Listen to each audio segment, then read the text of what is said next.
I'm Wendy Darby, the Block of the Month Coordinator for Wish-BOM2009-Jan.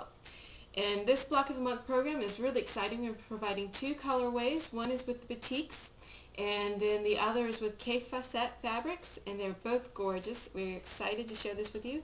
Another advantage of the Block of the Month group is that everything's pre-cut. All your shapes will be pre-cut, and you just have to piece them together once you get your kit.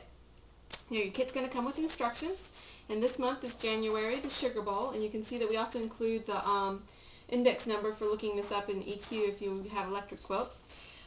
You're going to have 4 lights of these half square triangles and 4 darks of the half square triangles. I like to lay my blocks out on a small cutting board so that I can move back and forth between the pressing station and the sewing station without having to mix my pieces up.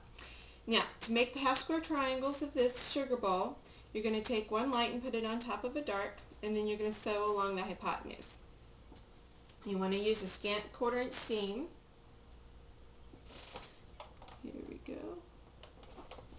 Zip along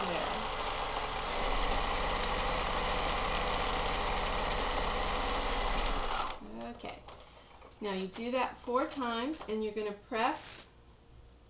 You should have a square. You're going to press the seam towards the dark on your squares, and then you put it back down to make sure your pinwheel's going in the right direction. You're going to do 4 of those blocks, and then you sew your rows, and we're going to have 2 rows here. So you take one and put one on top of the other.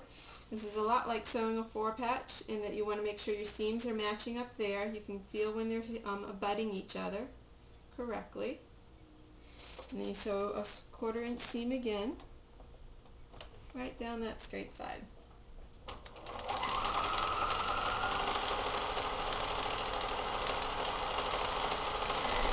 Okay, now this time you're going to want to press towards the light side, because this is going to make all your seams go in the same direction, and you can see that it kind of naturally wants to go that way.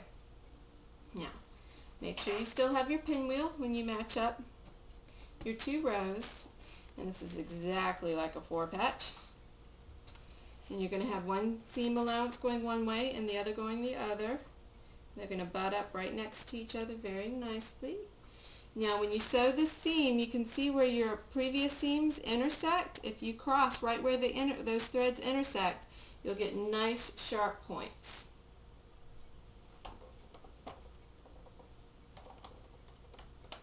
Again, a scant 1/4 inch. Cross right where those threads are. Make sure your ends are meeting. Go ahead and finish your seam. Okay. Now, on this seam, when it comes to pressing, you're going to want to press towards the light side on each side, and that means opening up the seam so you get a nice little 4-patch. But it also means all your seams are going in a spiral direction around the block, and it makes a nice, neat little block that disperses the seams. And you should have matching points, very nice, that all meet in the center there. And you press that out, and it should measure 12.5 inches. You might want to spray starch it so it stays nice while it's waiting for the other 12 blocks to get done throughout the year. And I'll see you next February to do the next block. Thank you.